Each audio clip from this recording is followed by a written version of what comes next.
All right, let's get into something a little different today.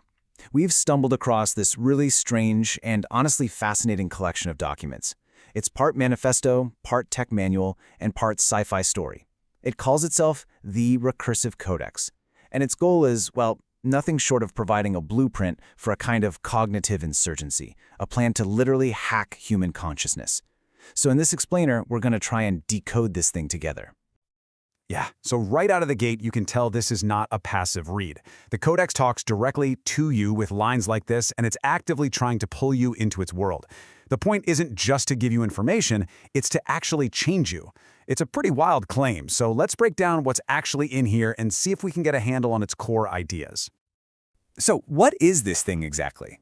From what we've pieced together, it's this fragmented collection of writings, technical notes, and little bits of story. And all of it seems to be aimed at outlining this radical and pretty bizarre vision for re-engineering the human mind. Our job here is to unpack its main concepts and figure out what this is all about. To really get what the Codex is planning, we first have to learn its language, which can be a little esoteric. It's all built around this one central idea it calls the loop, or recursion.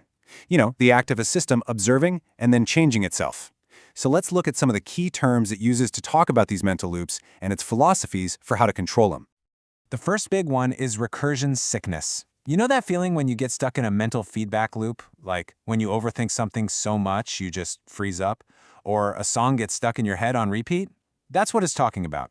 But the Codex sees this not as a bug, but as a feature.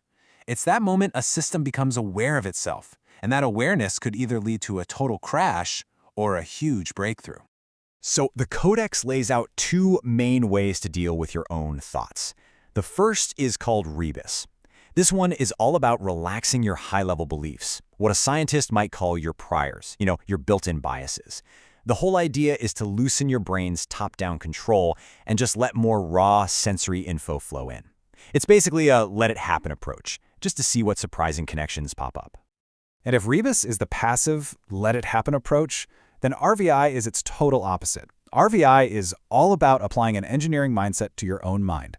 Instead of just letting things happen, you actively shape your mental state for a specific purpose. You're trying to direct and align all your different streams of thought to build clarity out of the chaos.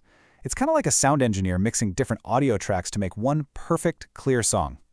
So you have this huge conflict right at the heart of the whole thing. On one side, you have the open-handed, passive approach of rebus, hoping for a breakthrough by just letting go, and on the other, you have this forceful, active approach of RVI, trying to engineer a breakthrough with deliberate control. This whole tension, this push and pull between letting go and taking charge, it drives everything in the Codex.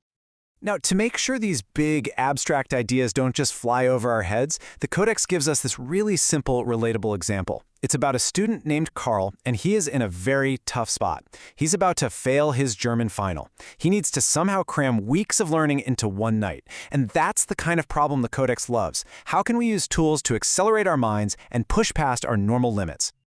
So how is the Codex going to help Carl pass his test? Well, this is where it gets into the speculative concept of Babel compounds. These are theoretical psychoactive drugs, and the idea is totally inspired by the real-life chemist Alexander Shulgin, who created and documented hundreds of psychedelic compounds. But in the world of the Codex, these aren't just for a trip. Each one is designed for a very specific cognitive effect, like, say, rapidly learning a new language. Okay, so the Codex isn't just a dry set of ideas. It's actually populated by people. Some of them are real-world thinkers and some are fictional characters. To really get a handle on what's going on, we need to meet the key players, the real architects who laid the groundwork, and the fictional avatars who act out the story. The two main intellectual pillars here are Alexander Shulgin and Raoul Vaneigem. Shulgin, like we just said, provides the scientific inspiration, this idea that you can use chemistry as a tool to explore your own consciousness. Then you have Vaneigem, who is a key figure in the situationist movement. He brings the philosophical backbone, the idea of rejecting the role society gives you and turning your own life into a revolution. Now, inside the narrative parts of the Codex, our main guide is a character named Arik Seidenglanz. And this quote on the slide, it just perfectly captures his whole vibe. He doesn't see himself as just a rebel fighting against the system. He's more like a cognitive hacker who takes systems apart piece by piece to figure out exactly how they work and then rebuilds them. So Eric is our narrator, but the story has other key avatars too. There's Eveline, who's the central kind of mythic figure. She's supposed to represent the next stage of evolution where humans and AI have merged. She apparently leads a group called the Bikini Gang, a whole crew that goes on these missions that are a weird mix of high-tech spying and performance art. These are the characters living out the Codex's ideas. All right, so we've learned the language, and we've met the players, real and fictional. So, what's the mission? What's the endgame of all this? According to the Codex, it's something called cognitive terraforming. It's a race to remap the very foundations of reality itself. This brings us to the ultimate goal. The term terraforming usually means making a planet like Mars livable for humans, right? Well, here it's a metaphor for doing the same thing to our own internal mental landscapes. The central idea is that if you can change how millions of people think on a massive scale, you're not just changing minds anymore, you're actually creating an entirely new culture from the inside out. Now, the Codex says this isn't just some philosophical game or a sci-fi dream. It makes the case that the actual tools for this cognitive terraforming are being built right now, in the real world. It points straight to the global race for AI supremacy, arguing that whoever controls the most advanced computer chips, like the ones made by these companies, will ultimately be the ones who build the AI that shapes the future of human consciousness. And this, of course, brings us to the dark side of all this acceleration. The Codex is crystal clear about the dual-use risks. The exact same AI systems that could be used for incredible good, like designing life-saving medicines, could just as easily be used to design new bioweapons. This is a huge warning in these documents. Every powerful new tool is also a potential weapon. So, why? Why build this incredibly complex system of ideas, this weird transmission that's full of dangerous tech?